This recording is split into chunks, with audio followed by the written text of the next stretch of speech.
Olá, eu sou a Mônica Amaral e nós estamos na primeira aula da série O Evangelho para Mães de Bebês. E se você é pai, mãe, professor de EBD ou gosta desse assunto, acompanha com a gente. E na aula de hoje nós vamos fazer a exposição do texto de 2 Timóteo 3,15. É um texto muito importante para esse tema porque ele responde a seguinte questão: qual é a prioridade do Evangelho sobre os demais conteúdos?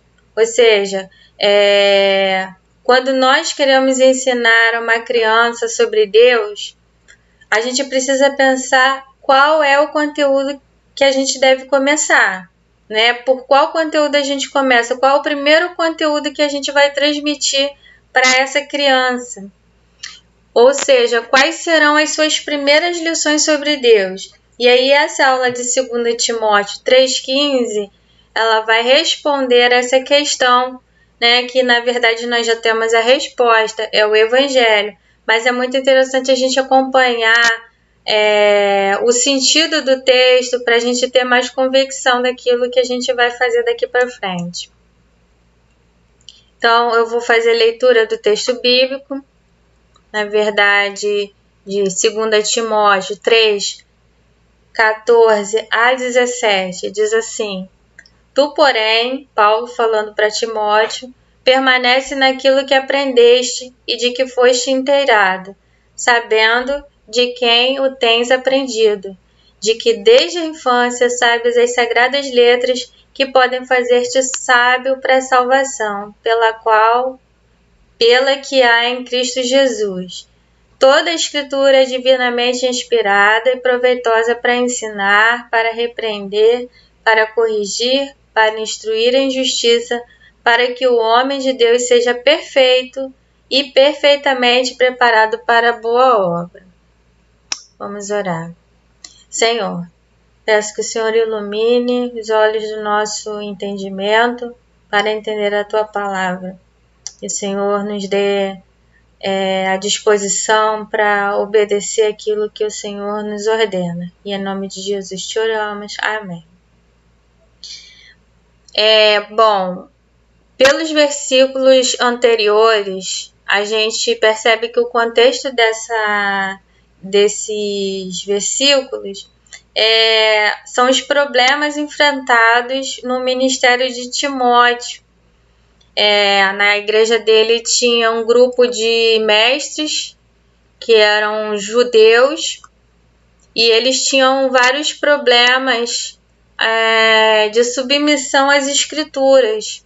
Eles não se contentaram apenas no que conquistavam nas escrituras, mas eles tinham uma cultura de conhecimento extrabíblico. Eles tinham várias lendas judaicas, várias interpretações da lei de Moisés ou da lei cerimonial que eram extra-bíblicas e eles consideravam com igual autoridade do Antigo Testamento, confiando em sabedoria humana, né? E abriram espaço para falsos ensinos e até heresias. E aí Paulo fala que eles se tornaram loucos e distantes de Deus e da salvação, e afastando os seus seguidores, né, da salvação. As pessoas que seguiam os seus ensinos, junto com ele, se afastavam da verdade. E Paulo ainda diz que eles não se contentam com a suficiência das escrituras, chamando eles de soberbos, ignorantes, né? Que eles não se conformam com as sãs palavras de Jesus Cristo. Estão desviados de um coração puro, têm uma fé fingida, né? Então, Paulo está dizendo que o ensino deles não é um ensino confiável, né? Embora eles sejam mestres, mas o seu ensino não era confiável. E eram pessoas que estavam como mestres dentro da igreja onde Timóteo era pastor. E aí é nesse contexto que Paulo vai dizer: tu, porém, permanece naquilo que tu aprendeste. Ou seja, para ele não abandonar o ensino que ele teve, que era verdadeiro, que era confiável, o ensino que ele tinha aprendido desde pequeno. E Paulo está contrastando esse ensino que ele recebeu na infância, que era confiável, o ensino que Timóteo recebeu era confiável, com o ensino desses judeus que estavam ali na igreja de Timóteo. Tendo visto agora o contexto, a gente vai começar a exposição do texto bíblico e a gente vai prestar atenção em alguns termos específicos. Tá? Então, tu, porém, permanece naquilo que aprendeste. Então, aquilo que Timóteo tinha aprendido, que era o correto, Paulo exorta a manter, a permanecer, a continuar. E o Timóteo deveria fazer o oposto dos judeus citados anteriormente. Ficar com o ensino recebido era o que Timóteo deveria fazer. Tá? O ensino que ele aprendeu e o ensino que ele foi inteirado. Tá? Essa palavra no original significa estar seguro, estar firme, estar convencido, ter fé, ter confiança. Timóteo já tinha uma fé firme naquilo que ele tinha aprendido desde criança, desde a infância, e aquilo era o certo, ele estava firmado naquilo, e Paulo diz: permanece nesse ensino, sabendo de quem o tens aprendido. Então, Paulo está falando: olha, presta atenção, observa, considera de quem você aprendeu, dá peso, leve em conta de quem você aprendeu isso. Você aprendeu esse ensino no qual você tem fé, você está afirmado. Então, Paulo agora está dando ênfase na credibilidade de quem ensinou Timóteo. E pela história de Timóteo que a gente vê em outras passagens, quem ensinou Timóteo o que ele aprendeu foi a sua mãe Eunice e a sua avó Lóide. E, posteriormente, o próprio Paulo. Lóide e Eunice, elas eram de família israelita, elas eram israelitas e elas conheciam o Antigo Testamento, né, era a palavra de Deus que elas tinham, e elas ensinaram Timóteo nas Escrituras sem se desviar da palavra de Deus, sem recorrer àquele ensino extra-bíblico que existia. Até nos tempos de Jesus já existia os ensinos extra-bíblicos, a tradição farisaica. E Paulo, Lóide e Eunice receberam testemunho de Paulo, a confirmação de Paulo de que o ensino que elas tinham dado era o correto e que elas tinham uma fé genuína. Então, Paulo está dizendo, considera de quem você aprendeu, porque essas pessoas têm uma fé verdadeira, uma fé genuína. E essa expressão da fé genuína contrasta com a fé fingida que ele estava comparando com os falsos mestres. Outro contraste que Paulo faz é que Eunice e Lóide eram anciãs, mas elas transmitiam um ensino que podia ser considerado e ouvido, ao contrário daquelas fábulas profanas que o Paulo fala no versículo 4, no capítulo 4, versículo 7, ele fala das fábulas profanas contadas por velhas judias. São essas agadás, essas lendas judaicas que eram histórias extra-bíblicas sobre os personagens do Antigo Testamento, histórias que não estão contadas, né, nos livros inspirados. E a Lóide e a Eunice não passavam isso para frente. O que elas ensinavam era a palavra de Deus. Continuando. E que desde a infância, então aí vem a palavra-chave da nossa exposição de hoje. A palavra infância. Essa palavra traduzida por infância, no grego, é a palavra brefos, tá? Ela significa embrião, feto, bebê não nascido, recém-nascido, bebê ou criança bem pequena, tá? Então, essa palavra infância, ela tem essa abrangência desde o embrião até uma criança assim que ainda não foi desmamada, mais ou menos 3 anos, tá? Refere-se à primeira infância, tá? A idade assim que a gente chamaria bebê, tá? Até bebê 2 anos e meio, 3 anos, aí a gente já não diz que é mais bebê. É por aí, essa abrangência toda, tá?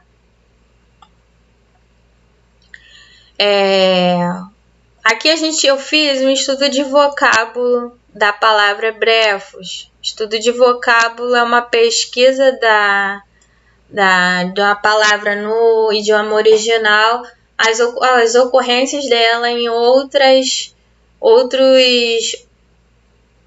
livros da Bíblia, outras passagens, para a gente poder entender o sentido mais global dessa palavra e o uso dessa palavra num determinado livro ou na Bíblia inteira. Então, no Novo Testamento, além desse versículo, essa palavra ocorre mais 7 vezes. Vamos ver os sentidos dessa palavra. 2 vezes ela ocorre para se referir a João Batista no ventre de Isabel, né? Então é usada essa palavra que está traduzido como infância, né? Ou infante, ou desde criança em outras versões.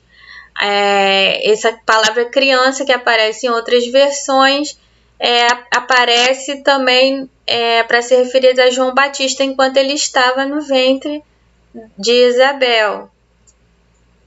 A mesma palavra aparece para se referir a Jesus recém-nascido na manjedoura. Então lá estava o brefos na manjedoura. Jesus, né? E aí aparece a palavra brefos. É a mesma palavra que aparece aqui desde a infância, desde bebê, sabe, as Sagradas Escrituras. Então pode ser um feto, pode ser um recém-nascido, tá? A mesma palavra aparece em 1 Pedro 2:2, se referindo a um bebê que ainda toma leite. Essa palavra também aparece em Atos 7:19, falando dos recém-nascidos que foram mortos a mando do faraó lá na época quando Moisés era um bebê. Então, quando Atos 19 se refere a essa matança dos bebês hebreus no Antigo Testamento, a palavra é brefos, que a palavra usada é brefos. E também uma ocorrência em Lucas 18:15, no episódio em que as crianças foram levadas a Jesus para serem abençoadas, né? Que os discípulos falam, né, para as crianças não perturbarem o mestre e tal. Então, a palavra que está escrita ali é brefos. E essa passagem aqui, né, a gente geralmente imagina crianças de 8, 6 anos, né, andando até Jesus, né, mas essa passagem usa essa palavra que se refere a crianças bem pequenas, e a palavra, o verbo que indica o movimento delas chegarem até Jesus, diz que elas foram trazidas, não diz que elas foram até Jesus, elas foram conduzidas, elas foram levadas. O verbo conduzir é prosfero, ou seja, significa levar, conduzir, oferecer, apresentar, entregar. Então, esse verbo era usado para pessoas que não... para para objetos inanimados ou para pessoas que não podiam se locomover sozinhas. Por exemplo, enfermos que foram levados até Jesus, para Jesus curar, paralíticos, né, endemoniados, lunáticos, pessoas que foram trazidas até Jesus por amigos, por pais, por outras pessoas. Então, as crianças foram prosfero até Jesus, elas foram conduzidas. Então, indica uma idade menor, né, até mais ou menos 2, 3 anos, tá? Então, embora nesse texto a idade das crianças não esteja clara, esse verbo denota que as crianças foram levadas até Jesus, elas não tinham capacidade de ir até ele sozinhas, tá? Então, voltando ao nosso texto, desde a infância, Paulo está dizendo que Timóteo, desde a infância, desde que ele era brefos, então a gente não consegue precisar exatamente a idade em que Lloyd e Eunice começaram a ensinar Timóteo, mas a palavra brefos indica que ele era extremamente dependente ainda. Poderia ter sido desde o ventre materno até 2 anos e meio, 3 anos, tá? E alguém pode questionar, como é que alguém pode ensinar uma criança desde o ventre materno? Como é que eu vou ensinar algum conteúdo bíblico para uma criança desde o ventre materno? Mas a Bíblia nos ensina que um bebê ele tem a mesma condição espiritual de ser salvo que um adulto instruído e experiente. Os dois precisam igualmente que o Espírito Santo venha e mostre a verdade e regenere, né?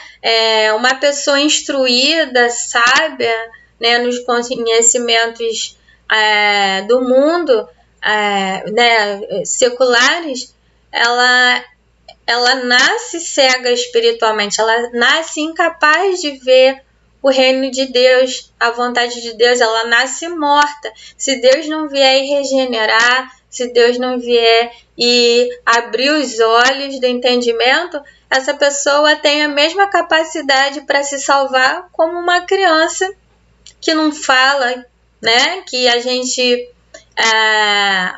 não acha que não está entendendo. Então, se Deus quiser regenerar, a obra do Espírito Santo é miraculosa, né? Então, ao ouvir o Evangelho, o Espírito Santo pode regenerar quem ele quiser, né? Não importa a capacidade intelectual.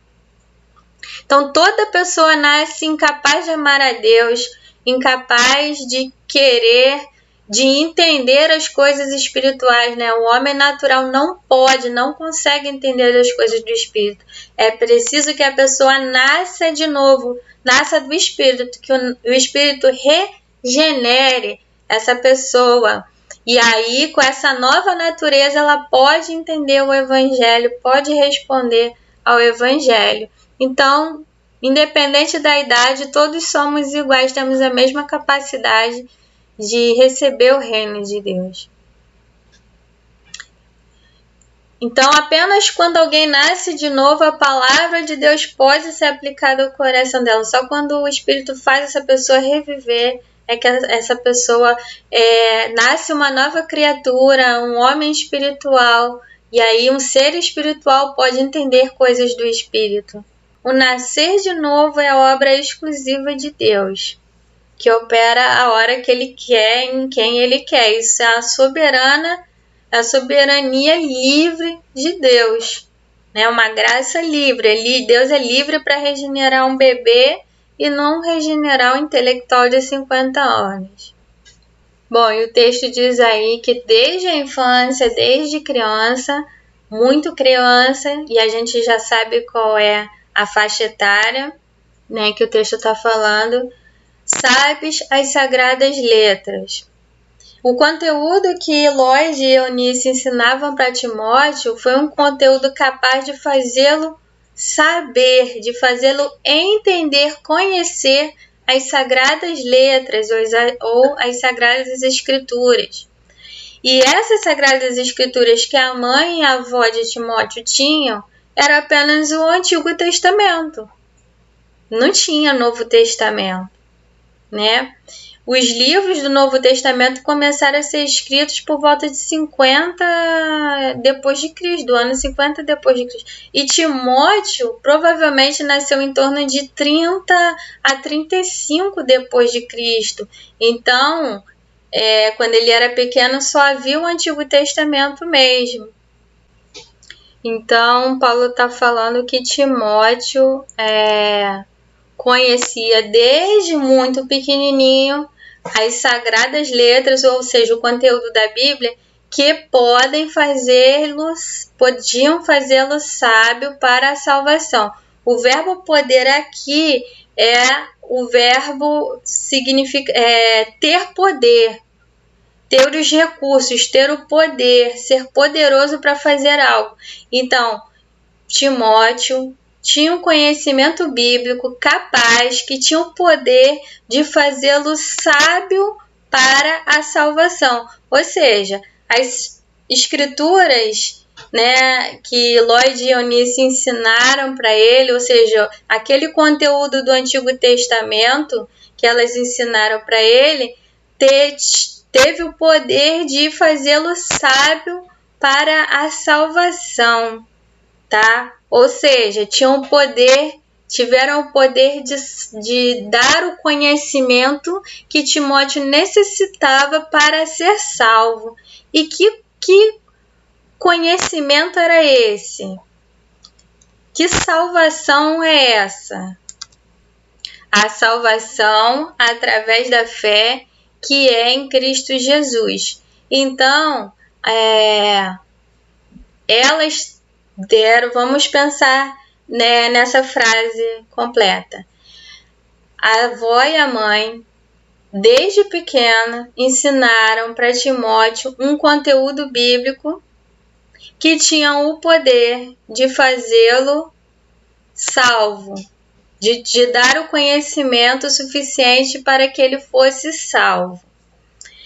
E salvo pela fé em Cristo Jesus. Então está dizendo que apenas com o Antigo Testamento, Timóteo recebeu o conhecimento que tinha o poder de salvá-lo, de fazê-lo ter fé em Cristo. E aí alguém pode pensar, mas no Antigo Testamento tinha o conteúdo necessário para uma pessoa ter fé em Cristo? Sim, certamente. O Evangelho ele não está só no Novo Testamento. As pessoas não foram salvas pela fé só a partir do Novo Testamento. Desde Adão e Eva, as pessoas eram salvas pela fé em Cristo. Quando Adão e Eva pecaram, em Gênesis 3,15, Deus prometeu que ia mandar um descendente que pisaria na cabeça da serpente. Ou seja, esse descendente nasceria de uma mulher e ia derrotar o pecado, as obras do diabo. E todas as pessoas que confiassem nessa promessa que Deus fez, confiassem, não, Deus vai mandar sim, Ele falou que vai mandar esse descendente e eu vou ser salvo por esse descendente. Esse descendente vai salvar a minha vida, porque Adão e Eva pecaram, eu nasci pecador, eu nasci condenado à ira de Deus, condenado ao inferno, e esse descendente que ele prometeu é que vai me salvar da ira de Deus, vai me salvar do inferno. Então todas as pessoas, desde Adão e Eva, que creem nessa promessa, que Deus realmente mandaria esse descendente, elas foram salvas pela fé. Elas só não sabiam que esse descendente se chamaria Jesus, foram saber depois, né? Depois, com o tempo, Deus foi revelando mais informações sobre esse descendente, né? Aos poucos revelou para Moisés, revelou para Abraão, né? para Abraão, depois para Moisés, depois para Davi, depois vieram os profetas, e aí as pessoas foram tomando cada vez mais conhecimento de detalhes desse Salvador. Mas apenas com a promessa que Deus fez em Gênesis 3,15, era a fé necessária para ser salvo. E todas as pessoas que ouviram que essa promessa foi passada de Adão para os seus filhos, e passada de geração em geração, todos que ouviram essa promessa e creram que Deus realmente ia cumprir, que ia mandar o seu filho, e todas as pessoas que se arrependiam dos seus pecados e esperavam essa promessa, tinham a esperança da sua salvação na vinda desse descendente, essas pessoas eram salvas, né? Assim como nós cremos no Jesus que veio, né? Confiamos que Ele fez tudo por nós, cumpriu a lei em nosso lugar e cumpriu o castigo de Deus em nosso lugar no passado. Esses personagens do Antigo Testamento criam que viria alguém e faria toda a obra no lugar deles também. Então, tinha evangelho sim no Antigo Testamento, tinha a pregação do evangelho, era passada de pai para filho. A gente tem vários versículos falando nisso, ó, Gálatas 2,16 diz assim, ó: sabendo contudo que o homem não é justificado por obras da lei, mas sim pela fé em Cristo. Temos também crido em Jesus Cristo para sermos justificados pela fé em Cristo e não pelas obras da lei, pois por obras da lei nenhuma carne será justificada, nenhum homem. Mesmo Adão, para ser salvo, depois que ele pecou, ele precisou crer nessa promessa para ser salvo, crer no Evangelho. Então, foi essa pregação, esse ensino que Lloyd e Eunice receberam de seus antepassados que tiveram fé em Cristo, transmitiram para Timóteo. Foi esse conhecimento que deu o poder de Timóteo crer em Cristo. Aqui a gente tem algumas citações de Hebreus 11 falando de pessoas do Antigo Testamento. Hebreus 11:4 fala que Abel foi considerado justo e que Deus aceitou as suas obras pela fé, porque Abraão tinha fé em Cristo. Não é uma fé genérica, uma fé de que tudo ia dar certo, era fé salvífica. Ele foi justificado pela sua fé em Cristo. Fala também de outros personagens. Hebreus 11 dá uma lista de personagens do Antigo Testamento. Pela fé Abraão, pela fé Noé, pela fé Davi, pela fé, citando vários personagens do Antigo Testamento, dizendo que eles alcançaram o elogio de Deus, não pelas suas obras, pelos seus méritos, mas pelos méritos de Cristo que eles obtiveram pela fé, porque criam em Jesus Cristo. Então, às vezes, nós nos enganamos achando que a gente está ensinando para a criança: olha, Daniel foi obediente, por isso que Deus o ajudou, por isso que ele agradou a Deus. Mas nós estamos ensinando errado. Nós temos que ensinar que Daniel era pecador, que ele precisou crer no Evangelho, crer nessa promessa feita lá em Gênesis 3,15. E aí sim ele foi salvo. E depois que ele foi salvo porque creu, aí sim ele pôde ser considerado justo por Deus, porque não pela justiça dele, mas porque a justiça de Cristo foi colocada em cima de Daniel, Esse texto de Hebreus fala isso. Pela fé, os antigos obtiveram um bom testemunho de Deus. O que é um bom testemunho? É o elogio. Abraão foi chamado amigo de Deus, Davi foi chamado homem segundo o coração de Deus, né? A Bíblia fala que Enoque andou com Deus. Todos esses elogios, na verdade, Cristo mereceu, porque só Ele que andou sem pecado. Mas hoje nós podemos ser elogiados por Deus, nossas obras podem ser aceitas por Deus. Por quê? Porque a obra de Cristo, a perfeição de Cristo que foi colocada em nós no dia em que nós cremos, no dia em que nós nos convertemos. Então, o que nós aprendemos com esse texto de hoje? Que o ensino da mãe e da avó de Timóteo foi aprovado por Deus através das palavras do apóstolo Paulo, que eram inspiradas, ou seja, na verdade era Deus que estava aprovando o ensino delas, porque eles apontavam para a salvação em Cristo, né? Não era um simples ensino das narrativas bíblicas ou da lei, sem apontar para o Evangelho, né? Não era um simples ensino dos personagens sem apontar para o Evangelho. Era um conteúdo, a gente viu no texto bíblico, que tornou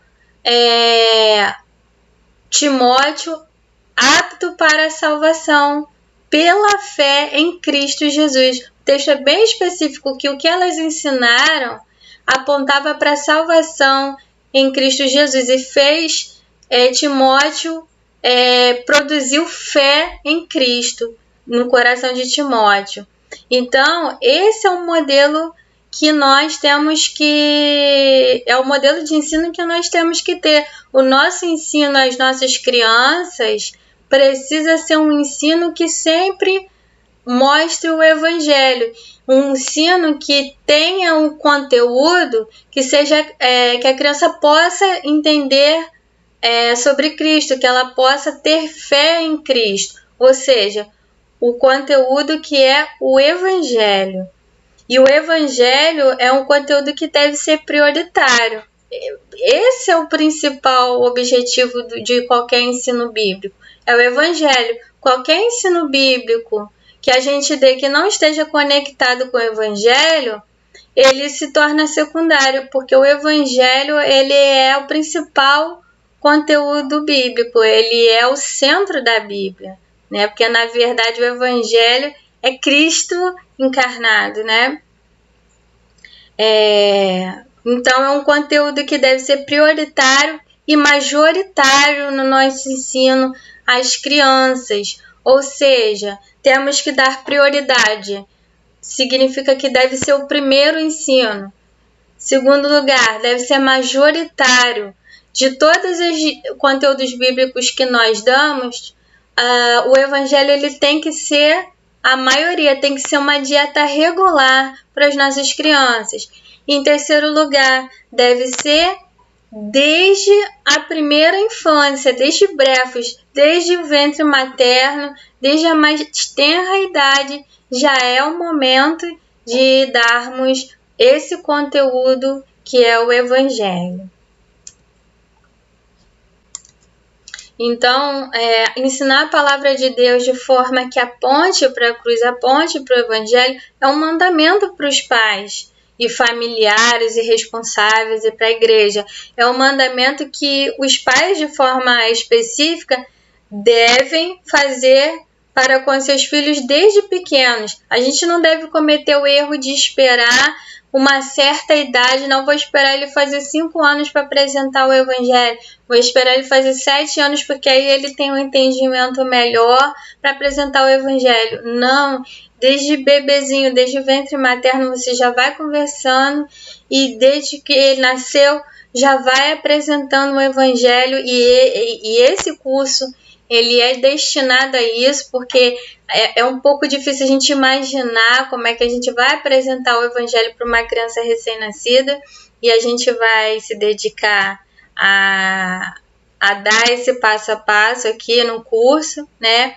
Mas mesmo uma criança muito novinha pode não ter tido tempo de vida para conhecer toda a Bíblia, mas ela precisa do conteúdo bíblico necessário para sua salvação.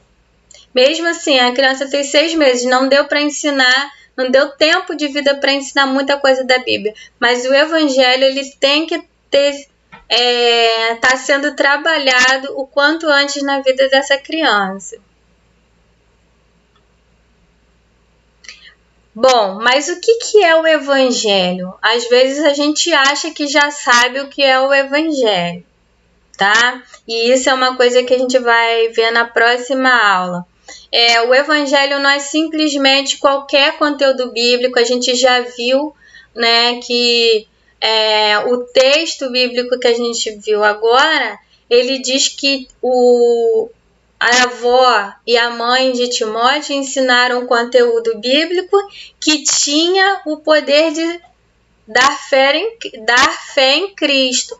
Ou seja, não necessariamente qualquer conteúdo da Bíblia ensinar sobre a história de Abraão de qualquer jeito vai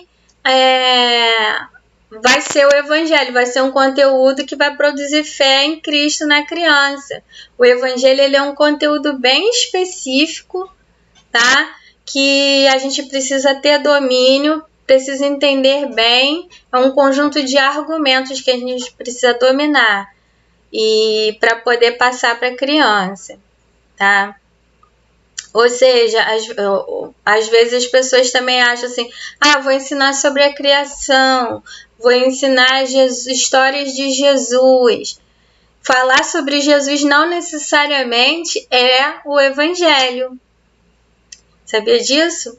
O Evangelho ele é um conjunto de argumentos. Jesus, algumas informações sobre Cristo fazem parte da mensagem do Evangelho, mas existem outras informações que não são sobre a pessoa de Cristo que precisam compor essa mensagem. É uma linha argumentativa. Então, a gente vai aprender na aula que vem quais são esses argumentos, qual é essa linha argumentativa para a gente poder fazer esse trabalho bem legal. Então, nós respondemos a questão aqui, a prioridade do Evangelho sobre os demais conteúdos. Então, a gente aprendeu que quando temos um bebê na nossa mão, qual o primeiro conteúdo que a gente deve ensinar, né? Desde o ventre materno, devemos ensinar o Evangelho, que é o que vai fazer a criança apta para a fé em Cristo Jesus.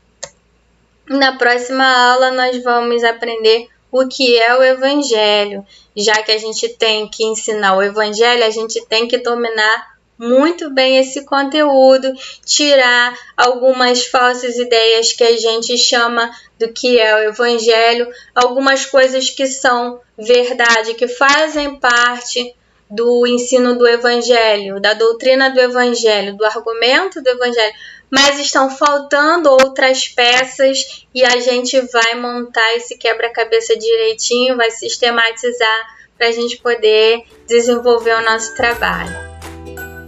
Então é isso, espero que vocês voltem na semana que vem na próxima aula. Fiquem com Deus, um abraço, tchau!